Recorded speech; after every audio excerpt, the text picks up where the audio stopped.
खरीदने को जिसे कम थी दौलते दुनिया, किसी कबीर के हाथों में वो रतन देखे। बड़ा न छोटा न कोई फर्क नजर का है, सभी पे चलते समय एक सा कफन देखा। मंचासीन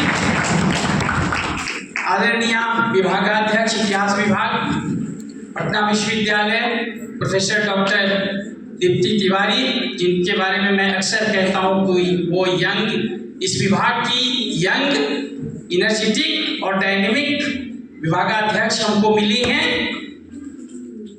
हमारी दाईं ओर बैठे प्रोफेसर डॉक्टर विद्यानंद विधाता, विभागाध्यक्ष की बाईं ओर बैठी हुई विदुषी प्रोफेसर डॉक्टर नेहा रंजन, और विभाग के हर कार्यक्रम को अपनी धुआंधार एंकरिंग से एक नया आयाम देने वाले डॉक्टर अकल राम, और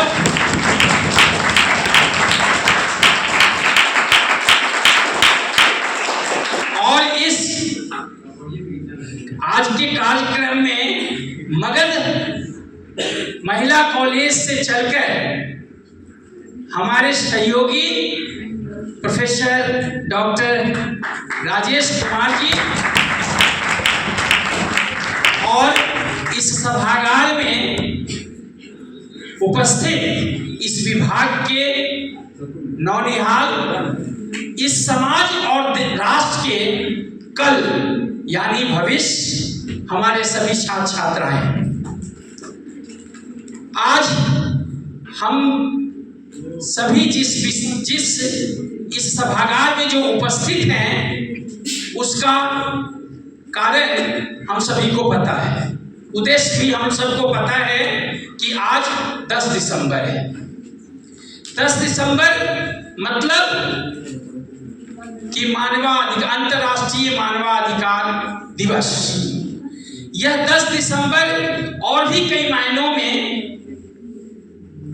महत्व रखता है।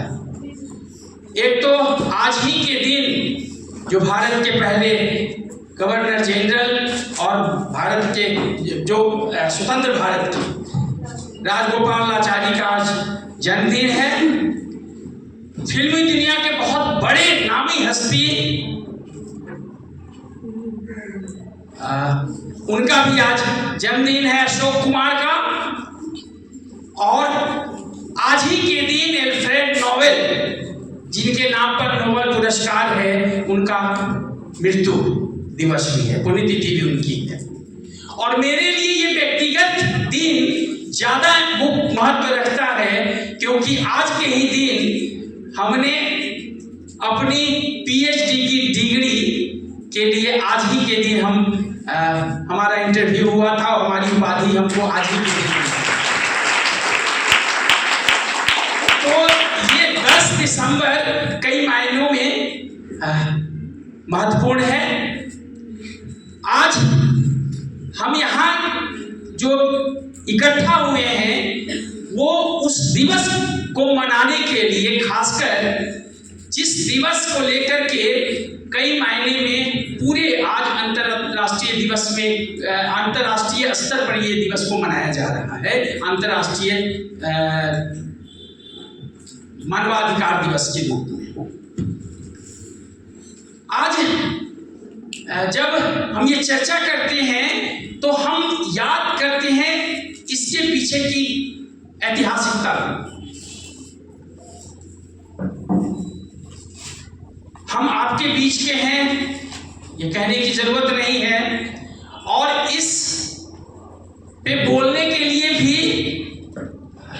विभागाध्यक्ष के आदेश से बोल रहे हैं, क्योंकि पिछले साल भी हम ही इस पे बोले थे, और इस बार भी कहा गया कि हम ही को बोलना है। बस विभागाध्यक्ष महोदया से हमारी एक आर्ग्यू है कि ऐसा अगले साल जो है हमको ये कहने का फिर मौका न दें कि हर साल की भांति इस साल भी हम हम जो है फिर आपके सामने उपस्थित है, इसलिए ये मौका अगले साल हमको उम्मीद है नहीं देंगी। तो ये सारी चीजें हैं। कल तक हम क्लास में बिजी थे, रात में हमने शुरू किया इसकी तैयारी करना, इसलिए बहुत तैयारी नहीं हो पाई है। रात में थोड़ी बहुत तो तैयारी हुई, सुबह में जो करनी थी तो सुबह में 10 बजे जब बिजली चली गई तो हमको याद आया कि प्रथम ग्रासे मच्छिका पाठ, जैसे ही मैं पढ़ने बैठा तो फिर वो हो गया। जब डिपार्टमेंट में आया, जब ये देख रहा हूँ तो याद आता है कि चले थे हरिभजन को होटल लगे कपाट। तो ये दो सारी घटनाएं हमारे सामने हैं, इसलिए इसमें जो मेरे से बन पाएगा आपके समक्ष रखेंगे। और एंकर महोदय की बातों को का उल्लंघन करते हुए, मानवाधिकार आज दिवस है तो कुछ चीजों को अधिकार को भी कई बार परिस्थिति बस उल्लंघन करना पड़ता, मतलब त्याग छोड़ना पड़ता है किसी, मैं उसकी चर्चा बाद में करूंगा। तो आज हम वो काम करेंगे। खैर, लेकिन बहुत तैयारी नहीं है, बहुत तैयारी करके मैं नहीं आ पाया हूं। तो खैर ये परिस्थिति है। अब मानवाधिकार की जो सामान्यतः अवधारणा है वो ये है कि जन्म के साथ एक व्यक्ति को जो प्रकृति प्रदत्त जो अधिकार, मतलब जो जन्म के साथ जो जन्मजात जो अधिकार मिलते हैं, जीने का, सम्मान का, सुरक्षा का, स्वतंत्रता का, शिक्षा का, ये संस्कृति की रक्षा का, दास्ता से उन्मूलन का, अभिव्यक्ति की स्वतंत्रता, ये सारी चीज है ये है। लेकिन मुख्य रूप से अधिकार दो तरह के होते हैं। एक तो नैसर्गिक अधिकार है जिसको हम प्राकृतिक अधिकार भी कह सकते हैं, तो एक वो अधिकार है। दूसरा अधिकार विधिक अधिकार होता है, जहां प्राकृतिक अधिकार हमारे जन्म के साथ हमारे मानव होने के कारण जो अधिकार मिलते हैं उसको हम मानवाधिकार कहते हैं। मनुष्य है इसलिए हमको ये अधिकार मिला हुआ है, और ये हर किसी को मिलता है, और ये सार्वभौमिक है, यूनिवर्सल है। ये अलग है। एक है कि विधिक अधिकार, वो अधिकार हमारे कॉन्स्टिट्यूशन के द्वारा हमको मिलता है। तो आज जो विषय रखा हुआ है कि मानवाधिकार और दिव्यांगता, दो पार्ट है, एक मानवाधिकार है और एक दिव्यांगता है। वस्तुतः मानवाधिकार की अवधारणा के पीछे का कारण बहुत प्राचीन है। तो प्राचीन में न जाकर के आज का जो मानवा, जिसके लिए आज हम यहाँ इकट्ठा हुए हैं, उसकी चर्चा हम ज्यादा करेंगे, क्योंकि ये है कि जब मनुष्य के ऊपर, जब मानव जाति को, जिसको प्रकृति ने इस जन्म से मानव होने के कारण जो अधिकार दिया है, उस अधिकार का जब हनन होने लगा, हनन पहले भी होता है रहा, और ये प्राचीन स्थिति में है, लेकिन ये जब हम आधुनिक अपने को कहने लगे, जब आधुनिक स्थिति में आए, तब जब हुआ तो लोगों ने इस पर विचार करना शुरू किया, खासकर दो विश्व युद्ध के बीच में जो मतलब क्षति हुई। युद्ध कहीं भी हो, किसी के साथ हो, जीतता कोई है, लेकिन हार सिर्फ और सिर्फ मानवता की होती है। तो इस दोनों विश्व युद्धों में जो भयावह हार मानवता की हुई थी, उसके सेकेंड वर्ल्ड वॉर के बाद विश्व के जो नेतृत्व था उस नेतृत्व को ये लगा कि ऐसी कोई संगठन पहले बनाने की बात हुई जो इस तरह की विभीषिका को रोकी जा सके। तो उसके लिए यूनाइटेड नेशन, पहले लीग ऑफ नेशन बना, लीग ऑफ नेशन असफल हो गया, फिर यूनाइटेड नेशन बना। यूनाइटेड नेशन बनने से पहले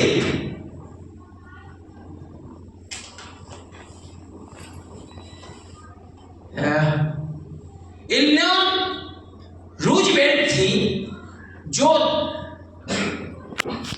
FDR जो फ्रैंकलिन रूजवेल्ट की जो पत्नी थी, वो बहुत ज़्यादा एक तरह से राजनीतिक तो थी ही, लेकिन वो कह लें कि सामाजिक कार्यकर्ता के रूप में भी ज़्यादा उनका नाम था, और खासकर मानवाधिकार के बहुत बड़ी एडवोकेट की तरह वो एडवोकेसी कर रही थी। तो उन्होंने सबसे पहले 16 जनवरी 1941 को ये मानवाधिकार शब्द का प्रयोग किया। उससे पहले ग्रिशम ने किया था, लेकिन ये जो उपयोग की, उसके बाद यूनाइटेड नेशन की स्थापना के बाद 1948, इसी आज के लिए 10 दिसंबर 1948 को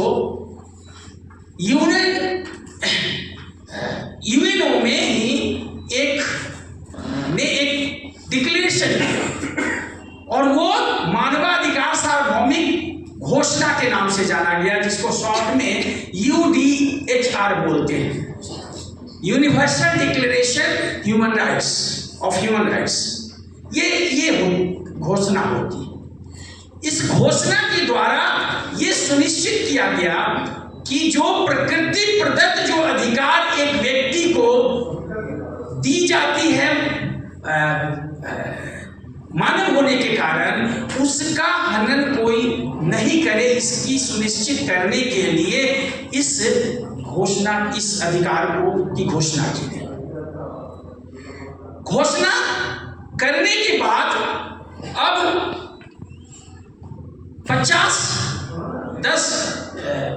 1950 आते इसी 10 जनवरी को 1950 में ये बातें की गई कि आज से हर साल इस दिवस को अंतर्राष्ट्रीय दिवस के रूप में मनाया जाएगा, और तब से हम सभी 10 दिसंबर को अंतर्राष्ट्रीय दिवस के रूप में मनाते हैं। इस मानवाधिकार को परिभाषित करने वाले कुछ लोग हैं, जिसमें आरजे जैसे विद्वान लिखते हैं कि मानवाधिकार वे अधिकार हैं जो प्रत्येक व्यक्ति को मानव होने के कारण प्राप्त है। मानवाधिकार वे अधिकार हैं जो प्रत्येक व्यक्ति को मानव होने के कारण प्राप्त है। उसी तरह लॉस्की जैसे विद्वान कहता है कि मानव अधिकार सामाजिक जीवन की वह परिस्थितियां हैं जिसके बिना कोई व्यक्ति अपने व्यक्तित्व का विकास नहीं कर सकता। और एक और व्यक्ति डेविड सेल्वाई जैसे विद्वान हैं, वो कहते हैं कि मानव अधिकार संसार के समस्त व्यक्ति को प्राप्त है, क्योंकि यह स्वयं मानवीय है। ये परिभाषाएं कई तरह से अधिकार के साथ साथ इसके साथ कई इतिहास भी जुड़ा हुआ है, समाजशास्त्र भी जुड़ा हुआ है, और मनोविज्ञान भी जुड़ा हुआ है।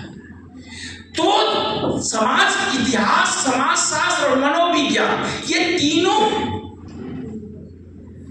तरह के विषय के अंतर्गत ये विषय को ला करके, और राजनीतिक शास्त्र के अधिकार की जब बात हम करते हैं तो राजनीतिक शास्त्र भी आता है।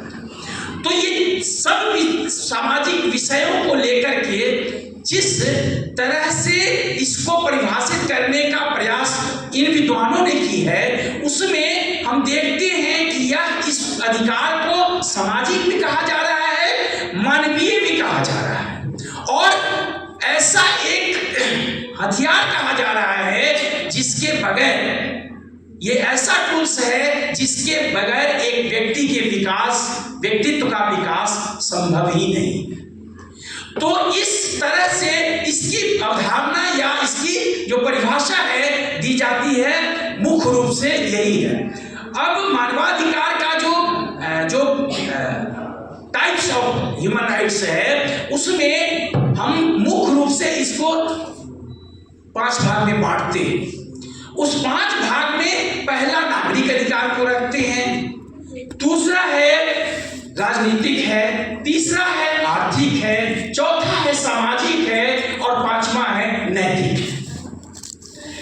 नागरिक अधिकार के अंतर्गत जो विचार अधिकार जो हमको मिलता है वो है जीवन, स्वतंत्रता, सुरक्षा, गोपनीयता, कहीं भी आने जाने की स्वतंत्रता, आवागमन की स्वतंत्रता, उसके बाद भाषण की स्वतंत्रता, विचार अभिव्यक्त करने की स्वतंत्रता, विवेक की स्वतंत्रता, और किसी को भी किसी गलत तरीके से गिरफ्तारी या नजरबंद ये सब करने के विरुद्ध भी हमको अधिकार देता है मानवाधिकार कि हम उसके विरोध कर सकते हैं।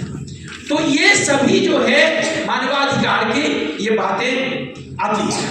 अब हम देखते हैं कि राजनीतिक मानवाधिकार की बात जब हम करते हैं तो इसमें ये आता है कि हम स्वतंत्र होते हैं राजनीतिक संगठन बनाने के लिए, संस्था बनाने के लिए। हम समान मताधिकार के लिए हम अधिकारी हैं और हम उस मताधिकार में, समान मताधिकार में भाग भी ले सकते हैं। सार्वभौमिक और समान मताधिकार के साथ साथ हम राष्ट्रीयता का भी अधिकार हमको शामिल इसमें किया जाता है। सामाजिक आर्थिक मानवाधिकार में है कि हम अपने द्वारा कमाए गए हमारा जो धन है, संपत्ति है, उसके मालिक हम स्वयं हैं और हमसे कोई छीन नहीं सकता है, यानी संपत्ति की स्वतंत्रता भी हमारी अपनी है। तो इस अधिकार को मानवाधिकार के चार्टर में भी शामिल किया गया है। तो ये पूरा का पूरा फिर सामाजिक सुरक्षा की बात भी की जाती है, उसके अधिकार करने का है। समान काम के लिए समान वेतन, ये भी मानवाधिकार हमारा बनता है। तो ये है सामाजिक मानवाधिकार में हम मुख्यतः देखते हैं कि ये अधिकार समाज को सुचारू रूप से संचालन को नियंत्रित करने के लिए और किसी व्यक्ति को विवाह करने, परिवार बसाने का अधिकार आदि वगैरह इसके अंतर्गत आता है। फिर निःशुल्क और अनिवार्य शिक्षा का अधिकार भी इसी सामाजिक अधिकार के अंतर्गत आता है और इसके साथ साथ सामाजिक सुरक्षा की भी बात आती है।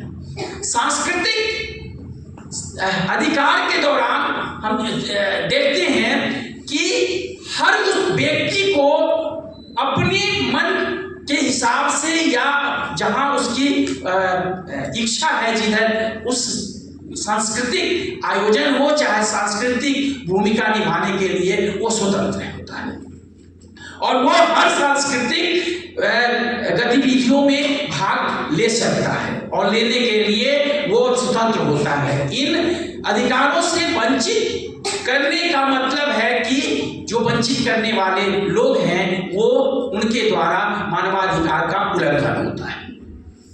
ये सारे है। अब इसकी जो ऐतिहासिकता हमने बता दी कि कैसे कैसे ये हुआ। अब जब 1950 में जब इसको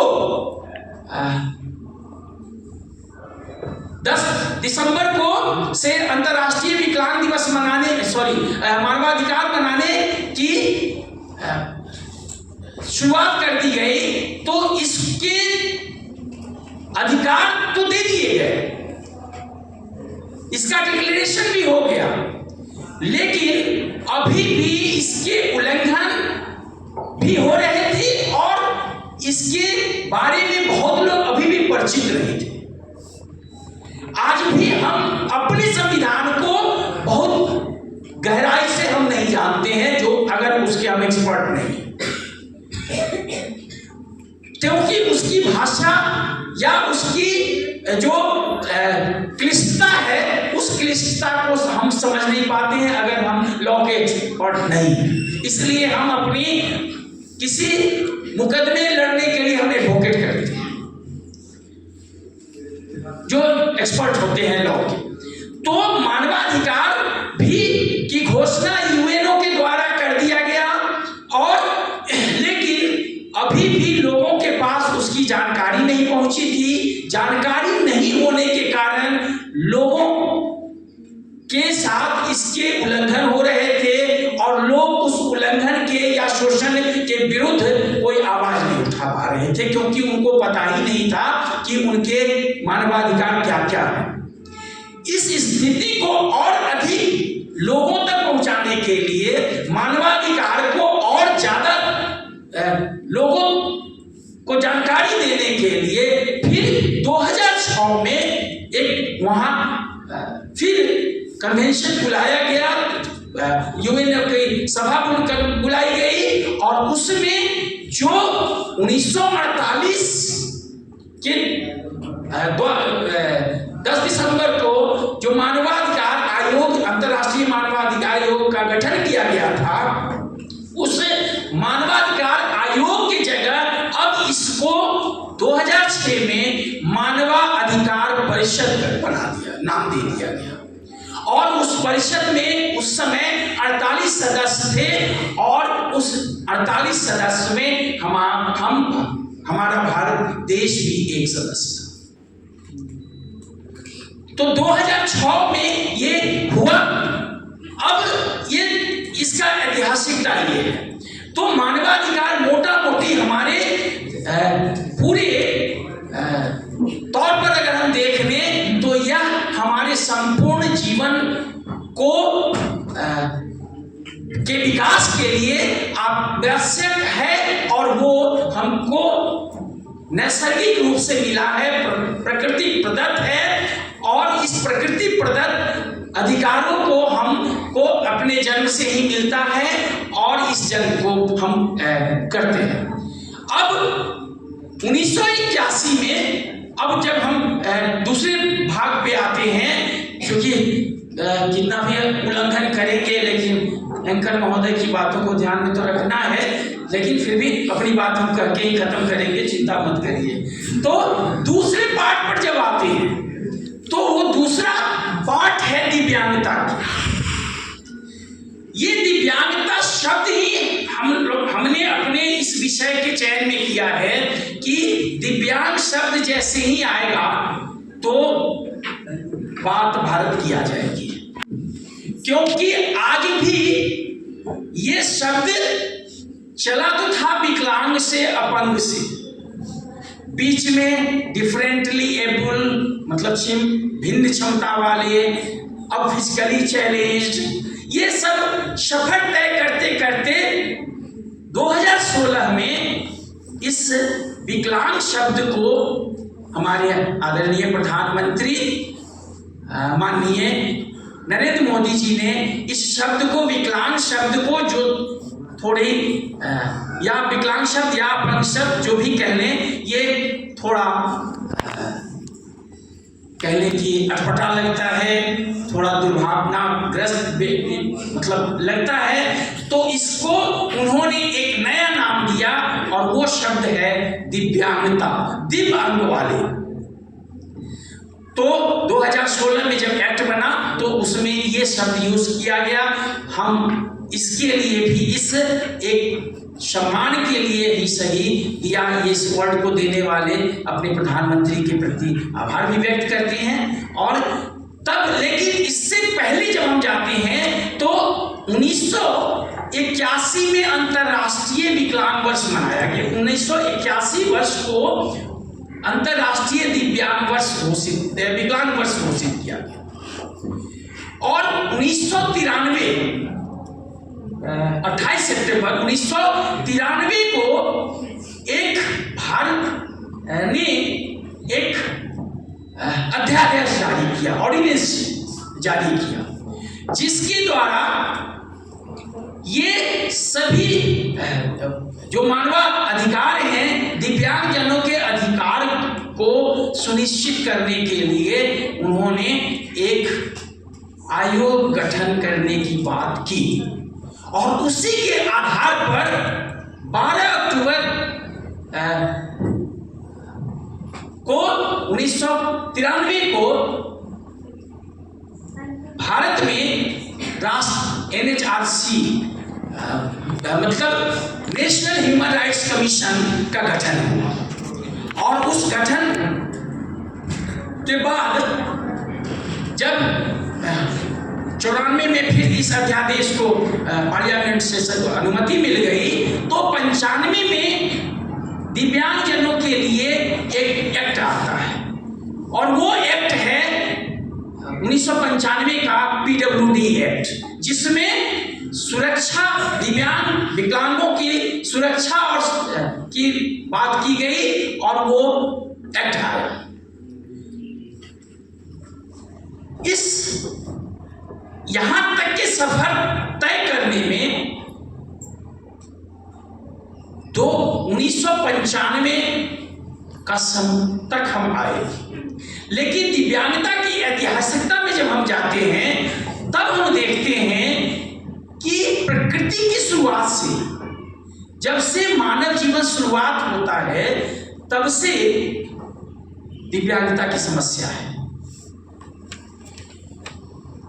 क्योंकि ये दिव्यांगता भी दो तरह की है। एक तो प्राकृतिक है और दूसरा कृत्रिम कह सकते हैं, लेकिन कृत्रिम कहना भी उतना ठीक नहीं है, क्योंकि ये दुर्घटना के द्वारा या विभिन्न तरह की लड़ाइयों के द्वारा, विभिन्न तरह के कारखाना में भी दुर्घटना की तरह, रेल दुर्घटना, मतलब ये हमारे एक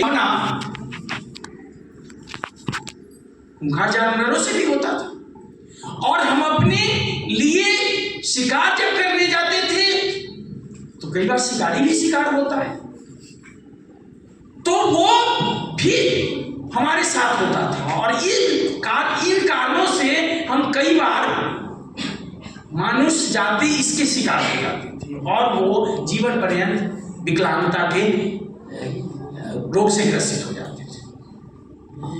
जन्म से जिसकी विकलांगता थी है या दिव्यांगता है, वो कई बार जन्म के बाद होते हैं, कई बार माँ के गर्भ से ही पैदा होते हैं और इस विकलांगता को कई तरह से देखा जाता है। अब आज 21वीं सदी में भी इसके साथ जो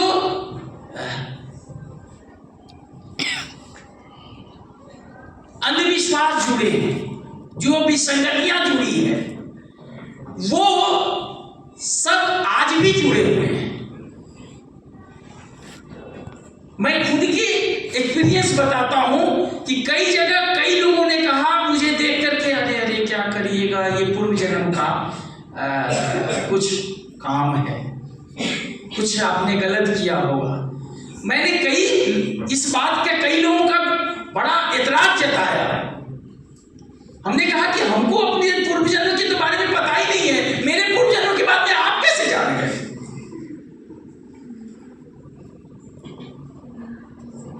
तो वो ऐसे लोग फिर ये हो जाते हैं। हमारी बात तो छोड़ दें, हमारी इस विकलांगता के लिए हमारे माता पिता को भी दोषी ठहराया जाता है कि जरूर वो कोई पूर्व जन्म में कोई गलती किए होंगे, इसके कारण ऐसे संतान इसको मिले। लेकिन तो ऐसी स्थिति में समाज हमारा चलता रहा।